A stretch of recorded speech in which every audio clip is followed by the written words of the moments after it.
Hello my dear friend, welcome to my YouTube channel. आज मेरा topic है polycystic ovarian syndrome. इसको जानने के लिए क्या है, क्यों होता है, क्या इसका असर होगा और इसके बचाव क्या है, इसके लिए मेरे चैनल पर बने रहिए। लाइक करिए, शेयर करिए, सब्सक्राइब करिए। पॉलीसिस्टिक ओवेरियन सिंड्रोम में मेनली तीन चीज़ें आते हैं। पहला एमेनोरिया, दूसरा हिर्सुटिज्म, तीसरा ओबेसिटी।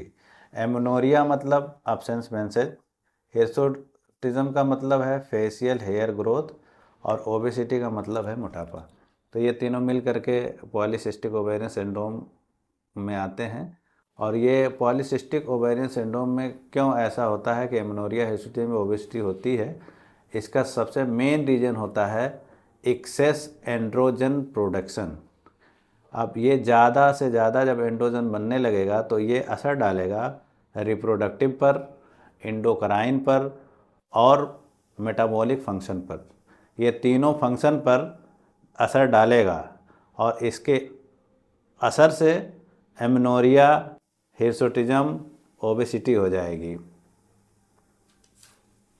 अब PCOS मतलब पॉलीसिस्टिक ओवेरियन सिंड्रोम होगा, इसको हम कैसे कंफर्म करेंगे? तो हमने तीन रीजन बताना है, उन तीन में से कम दो रीजन होने चाहिए। अगर दो रीजन हैं तो दोनों पॉलीसिस्टिक ओवेरियन सिंड्रोम हो सकता है। सबसे पहला reason polycystic ovary.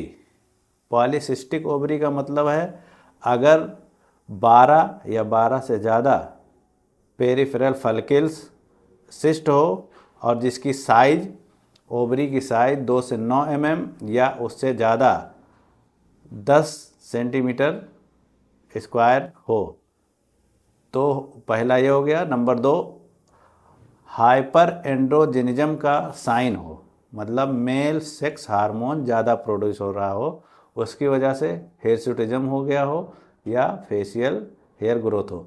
Number 3, oligo या एन ओव्यूलेशन। एन ओव्यूलेशन का मतलब एमेनोरिया, इसमें जो है हो। तो इन तीनों में से अगर दो भी है तो वो इसका मतलब PCOS उसको है। तो PCOS क्यों होगा, क्या असर डालता है? मोस्ट कॉमन एंडोक्राइन डिसऑर्डर है। 5 से 10% वीमेंस में रिप्रोडक्टिव एज ग्रुप 15 से 45 साल के वुमेंस में होता है। और इसकी जो है इंक्रीजिंग अगर है, फास्ट वो ज़्यादा रखती है और अपने लाइफ मॉडिफिकेशन ज़्यादा कर लिया है, लाइफ स्टाइल ज़्यादा चेंज कर लिया है और ज़्यादा स्ट्रेस ले रहा है तो भी PCOS हो जाता है। और ग्रेटर देन 20% फीमेल इनफर्टिलिटी के लिए रिस्पॉन्सिबल होता है। और ये एसोसिएट करता है इंसुलिन रेजिस्टेंस से भी एंड क्रिएट करता है रिस्क किसके लिए? CVD, डायबिटीज़, हाइपरटेंशन के लिए। इसका मतलब है कि अगर PCOS हो गया है तो उसमें जो है हार्ट के लिए, शुगर के लिए और BP के लिए रोग हो सकते हैं। और इन रोगों से बचाव के लिए हमको PCOS जानना बहुत आवश्यक है। PCOS का सिम्टम क्या होगा? सबसे पहला होगा ओवुलेटरी फंक्शन से रिलेटेड। ओवुलेटरी फंक्शन में क्या होगा? एमिनोरिया होगा या ओलिगोमिनोरिया होगा। ये सबसे मोस्ट कॉमन ओवुलेटरी फंक्शन से रिलेटेड होता है, 87% तक होता है।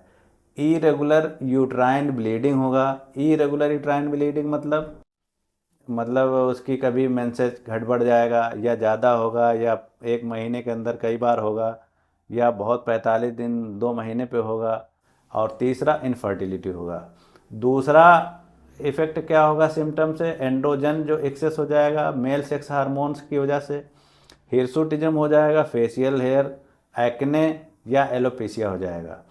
तीसरा तीसरा क्या है? इंसुलिन रेजिस्टेंस की वजह से जो सिम्टम आएंगे, सबसे पहला ओबेसिटी हो जाएगी, दूसरा एकैंथोसिस निग्रिकेंस हो जाएगा। एकैंथोसिस निग्रिकेंस का मतलब होता है स्किन फोल्ड जहाँ भी होगा वहाँ पे ब्लैकनेस हो जाएगी और स्किन हार्नी हो जाएगी, हार्ड हो जाएगी।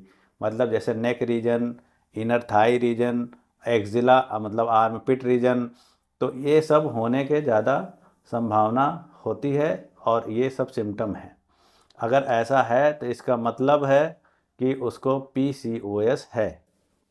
अब लॉन्ग टर्म रिस्क भी इसके होंगे कुछ, मतलब डायबिटीज़ जैसे हो गया, हार्ट डिजीज हो गया, हाइपरटेंशन, और अगर ये रिस्पांसिबल होते हैं एंडोमेट्रियल कार्सिनोमा के लिए भी, ब्रेस्ट कैंसर के लिए भी, और इसमें जो है most commonly recurrent pregnancy loss होता है। इसकी डायग्नोसिस और ट्रीटमेंट के लिए USG अल्ट्रासोनोग्राफी कराते हैं, डाइटरी चेंज करा सकते हैं ट्रीटमेंट में, हेल्थी डाइट लेंगे और एक्सरसाइज करेंगे और कुछ मेडिकेशन भी यूज कर सकते हैं।